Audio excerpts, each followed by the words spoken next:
Chahut, place, au fond, Marine Le Pen est venue courtiser l'électorat réunionnais avec un maître mot, le patriotisme. Un patriotisme économique notamment qu'elle a présenté aux entrepreneurs. Nous n'avons pas un rôle, je dirais, politique dans ce monde. Notre rôle à nous, c'est de faire en sorte que l'artisan puisse avoir des réponses qu'il se pose. Après, il jugera par rapport à la réponse qui est donnée, si c'est une réponse qui est bonne ou pas. Parmi ces propositions, il y a la priorité aux entreprises françaises sur les marchés publics, le renforcement de la continuité territoriale et le soutien aux PME-PMI. Avec la lutte contre l'immigration, elles sont au cœur du programme de la candidate. Ces idées, elle les a déroulées aussi durant près d'une heure à ses sympathisants, lors d'une soirée sur invitation. Intelligemment, comme le font toutes les nations du monde, se protéger, réguler nos importations, mettre des quotas pour protéger nos produits quand on les fabrique, mettre une priorité d'achat aux produits français, notamment de la part de l'État et des collectivités territoriales qui doivent faire évidemment travailler les PME-PMI en premier. Je crois que beaucoup de Réunionnais demain vont commencer à se poser la question, est-ce qu'aujourd'hui Marine Le Pen n'est pas l'espoir de toutes les Français et de tous les Français des pays ultramarins, également la Réunion, qui attendent un vrai changement. La voie du changement, c'est ce qu'espère incarner le Front National Local lors des prochaines élections. En 4 mois à La Réunion, il aurait dépassé les 500 adhérents. Et avant de retrouver Marine Le Pen, retour sur la visite hier de la présidente du Front National dans un temple tamoul à Saint-Louis. Réaction aujourd'hui de la Fédération des associations tamoules de La Réunion. Elle déplore la réception faite à Marine Le Pen par un propriétaire de temple à titre privé. Un temple ne doit pas être utilisé pour véhiculer des messages et valeurs contraires aux idéaux de partage et d'amour de son prochain, estime le président de la Fédération, Jean-Claude Tohir, avec Alexandra Pêche. La Fédération tamoule de La Réunion, qui représente une centaine d'associations et groupements religieux, ne décolère pas. Pour elle, cette visite de Marine Le Pen dans un temple, même privé, n'est pas tolérable. Et un temple, pour nous, c'est un lieu d'abord de prière, de dévotion, de spiritualité, et c'est un endroit où on partage des valeurs morales et des valeurs de partage et d'amour. La Fédération rappelle que les temples hindous sont ouverts à tous. Mais selon elle, les idées véhiculées par Marine Le Pen sont en contradiction avec les valeurs partagées par la communauté tamoule. Historiquement, quand vous regardez la venue des Indo-Réunionnais, ça date de 150 ans, maintenant 2 siècles, nous sommes venus en tant que migrants. Et toute la population de La Réunion nous sommes venus en tant que migrants dans des bateaux, dans des cales. Et quand on voit en 2012, nous sommes au XXIe siècle, on véhicule encore une stigmatisation, parfois une xénophobie. Nous, ça nous dérange. Personnellement, ça nous dérange, ça nous ramène à notre passé. En pleine célébration du Kavadi, la communauté tamoule se serait bien passée de cette polémique. Et Marine Le Pen, présidente du Front National et candidate à l'élection présidentielle, est notre invitée ce soir. Bonsoir Madame Le Pen. Bonsoir Monsieur. Question d'actualité pour commencer. Est-ce que vous pensez, comme le ministre de l'Intérieur, Claude Guéant, que toutes les civilisations ne se valent pas? D'abord Monsieur, je vais répondre à votre reportage si vous permettez, parce que c'est un long temps de parole qui a été accordé là, notamment à ceux qui sont des antidémocrates. Y a-t-il une inversion des valeurs telles dans notre pays que ceux qui agressent sont présentés sur les journaux comme des victimes? Parce que les victimes de ces agissements, monsieur, n'en déplaise à vos journalistes, c'était nous. C'était les gens qui étaient venus pour participer. J'avais prévu de vous poser une question là-dessus. Vous choisissez de commencer par ce c'était les gens qui étaient venus pour démocratiquement participer à un débat avec une candidate à la présidentielle, entendre ce qu'elle avait à dire. Et ce sont ceux-là qui sont venus semer la violence, la haine, les injures, qui ont pris à partie cette jeune fille que vous avez présentée de manière assez méprisante dans votre reportage, qui lui ont tiré les cheveux. C'est très glorieux de la part de ces hommes de s'attaquer à une jeune fille physiquement comme cela. Bien, je crois que les Réunionnais vont juger ça, croyez-moi, extrêmement sévèrement, si les journalistes que vous êtes ne le font pas. Madame Le Pen, est-ce que vous pouvez répondre à cette question? Le ministre de l'Intérieur estime que toutes les civilisations ne se valent pas. Êtes-vous du même avis? Monsieur, j'ai plutôt la vision de Lévi-Strauss, moi. Ce qui ne m'empêche pas de défendre à tout crin la civilisation qui est la mienne. Parce que je l'aime, je n'ai pas besoin de savoir si elle est mieux ou moins bien que d'autres. Je la défends. Et ce que je reproche à monsieur Guéant, en l'occurrence, c'est de faire des déclarations telles que celle-là, mais en permanence et en toutes circonstances, d'affaiblir la civilisation qui est la nôtre et de la laisser s'effacer au bénéfice d'une perte de substance. Est-ce que votre combat est de la défendre parce qu'elle serait menacée par d'autres? À compter, toutes les civilisations sont menacées, cher monsieur, et je vous apprendrai rien parce que vous connaissez sûrement bien l'histoire du monde en vous disant qu'un certain nombre ont même disparu.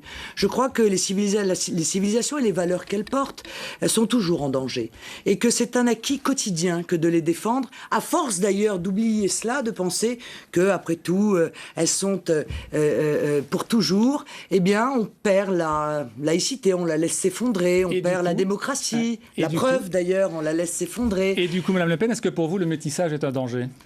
Mais le métissage, monsieur, est un choix personnel, ça peut pas être une politique. On ne peut pas mettre en place une politique du métissage. Vous n'allez pas forcer les gens, si vous voulez, dans leur vie personnelle. Mais parfois, il y a une histoire du métissage. Mais le métissage est un choix personnel. Ça ne m'intéresse pas. Vous êtes en train de me parler de la couleur de la peau. Non, je vous parle de l'histoire de la Réunion qui est marquée par le métissage. Vous êtes en train de me parler... pourrait peut-être expliquer que certains Réunionnais ont souhaité crier leur mécontentement parce qu'ils veulent défendre cette idée, ils sont fiers de ce métissage, monsieur, de leur vivre ensemble. La démocratie du débat. Et qu'ils ont le sentiment que vous prenez des choses qui vont à l'encontre de ces valeurs. La démocratie du débat, c'est se parler. Oui. Ça, c'est pas parler, c'est ce qu'on est en train de faire. Non, mais ça, c'est pas parler, c'est hurler. Donc, vous expliquez leur comportement. On ne va pas reparler pendant 10 minutes de ce reportage. Ce qui me gêne, monsieur, c'est que sur ce plateau, n'est-ce pas, vous défendez le comportement de gens qui violent la démocratie. On donne la parole aux uns et aux autres, et on vous le donne largement à présent. Qui ont violé la loi, qui ont entravé ma liberté de circulation et celle de mes sympathisants, et qui ont usé de violence. Moyennant quoi, je ne m'intéresse pas à la couleur de la peau. Ce qui m'intéresse, c'est la défense des Français. Les Réunionnais sont français. Ils sont peut-être moins bien traités qu'un certain nombre d'autres en métropole, puisqu'il n'y a pas d'égalité, notamment sur le plan de la fracture numérique. Ils ont un pouvoir d'achat qui est inférieur à ceux de la métropole. Ils ne bénéficient pas, comme je le désirerais, d'une priorité régionale à l'emploi et au logement. Et tout cela, il va falloir y remédier, en l'occurrence. Madame Le Pen, il y a aussi des spécificités qui font que, par exemple, à La Réunion, vous l'avez vu sans doute en arrivant ici, il y a des minarets dans la ville de Saint-Denis, il y a l'appel du muezzin. Est-ce que ce sont des choses qui vous dérangent? Monsieur, il y a moins de minarets ici qu'en Seine-Saint-Denis. Est-ce que ça vous dérange? Non, ça ne me dérange pas qu'il y ait des mosquées. Le muezzin, ça me gêne. Le minaret, ça a posé problème dans certains endroits. Le muezzin, ça me gêne, oui. Ouais. Ça me gêne parce que je pense que c'est une religion qui prend le pas sur l'espace public. Or, je suis une grande républicaine, si moi, monsieur. Si vous étiez présidente, vous réglementeriez cela? Monsieur, je suis une grande républicaine. Si vous étiez présidente, vous réglementeriez cela? Par conséquent, je respecte la loi de 1905. Si j'étais présidente, monsieur, je ferais appliquer la loi, toute la loi, rien que la loi et à tout le monde. Pas de minaret, pas d'appel du muezzin? Mais le minaret n'est pas contraire à la loi de 1905. Non. Mais le muezzin, effectivement, m'apparaît l'être. Une de vos grandes promesses est d'augmenter tous les bas salaires de 200 €. Vous dites que vous allez financer cette mesure par une taxe sur les produits importés. Ça veut dire que ces produits importés, il va falloir les payer plus cher. Ça pèsera directement sur le budget des ménages. Est-ce que ce n'est pas déplacer le problème? Non, absolument pas. Vous vous trompez avec la TVA sociale de M. Sarkozy et de M. Bayrou, je crois, dans votre analyse. La réalité, c'est que ça n'est pas une taxe, c'est une contribution sociale à l'importation de 3% sur la matière première, ce qui représente un taux absolument dérisoire du produit fini. En revanche, je vais augmenter le pouvoir d'achat. Je vais protéger la retraite à 60 ans et je vais donner 200 € net à tous ceux qui gagnent jusqu'à 1,4 fois le SMIC. C'est très important au moment où le problème du pouvoir d'achat est un des problèmes principaux dans notre pays. Si vous voulez bien, sur cette question-là de l'augmentation des 200 € et également sur la suppression de l'octroi de mer que vous proposez. On va entendre l'avis d'un économiste, Philippe Jean-Pierre, professeur d'économie à l'Université de La Réunion. Sur l'augmentation des salaires entre 1 et 1,4 SMIC, cela, on le sait, serait fortement inflationniste pour les coûts supportés par les entreprises et donc pourrait fragiliser la compétitivité de ces entreprises. Enfin, la suppression potentielle possible de l'octroi de mer, là aussi, demande d'avoir davantage de précision puisqu'on sait que l'octroi de mer a deux volets, un volet industriel protégeant l'industrie locale et maintenant sa compétitivité, et un volet de financement des institutions publiques. Donc là aussi, comment faisons-nous dans l'immédiat pour pouvoir, on va dire, remplacer cet outil qui, même s'il a des dysfonctionnements, participe au fonctionnement opérationnel de l'économie réunionnaise. C'est un économiste, parce que je comprends que l'économie réunionnaise se porte mal. Ici, pas la différence entre la proposition que je fais de prise en charge de 200 € de la part salariale des cotisations sociales et l'augmentation du SMIC. Il se trompe. La réalité, c'est que justement, la proposition que je fais ne pèse pas sur les entreprises, puisque c'est une prise en charge par l'État. Elle n'entraîne pas une augmentation des charges des entreprises. Donc des économistes comme ça, je pense qu'il faudrait peut-être éventuellement changer ça s'arrangerait. Sur l'octroi de mer, monsieur, j'ai très bien dit que je comptais conserver l'octroi de mer pour les produits qui sont en concurrence directe avec les produits de la Réunion. Mon objectif, c'est de conserver, dans le cadre du patriotisme économique que je défends, un avantage aux produits, évidemment, régionaux. Pour le reste, eh bien, je crois que faire financer le fonctionnement des communes, d'une manière d'ailleurs qui mériterait peut-être un audit, parce qu'il y a beaucoup d'argent qui rentre et moins qui sort, honnêtement, de ces collectivités territoriales, par les consommateurs qui les payent par l'augmentation du coût de leur vie, je trouve que ça n'est pas normal. Je pense que c'est un mauvais système et qu'il faut donc envisager de le changer. Madame Le Pen, pour terminer, c'est vrai que vous achevez une visite qui a été un peu mouvementée, on l'a vu.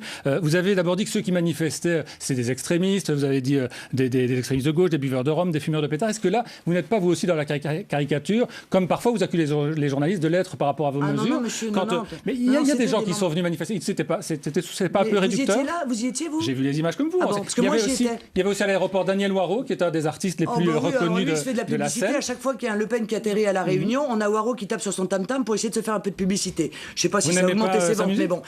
Mais monsieur, moi je les ai vus. C'était tous des buveurs de rhum, des fumeurs de pétards, des extrémistes de gauche. Vous ne pensez pas qu'il y a des Réunionnais qui simplement sont venus exprimer leur point de vue? Non, monsieur, je ne le crois pas, monsieur. Je crois que c'était organisé par la gauche et notamment par le Parti communiste. C'est monsieur Waro, qui est d'ailleurs un multirécidiviste en matière de violence, puisqu'il a déjà été condamné, qui a emmené ses employés municipaux, qui a fait pression sur eux pour les amener manifester. Voilà ce que je crois, ce que je dis et ce que je répète avec la franchise que les Réunionnais me connaissent. Merci Madame Le Pen d'avoir été avec nous. On a évoqué en début de journal la détresse des agriculteurs frappés par la sécheresse. Coup dur supplémentaire pour un éleveur de la plaine des Cafres. Il a découvert ce matin qu'une de ses vaches avait été tuée et dépecée, l'œuvre sans doute de voleurs de viande. Isabelle Alane avec Laurent Josse. Voilà ce qu'Antoine Le Billon a découvert tôt ce matin en se rendant sur son exploitation à Notre-Dame-de-la-Paix.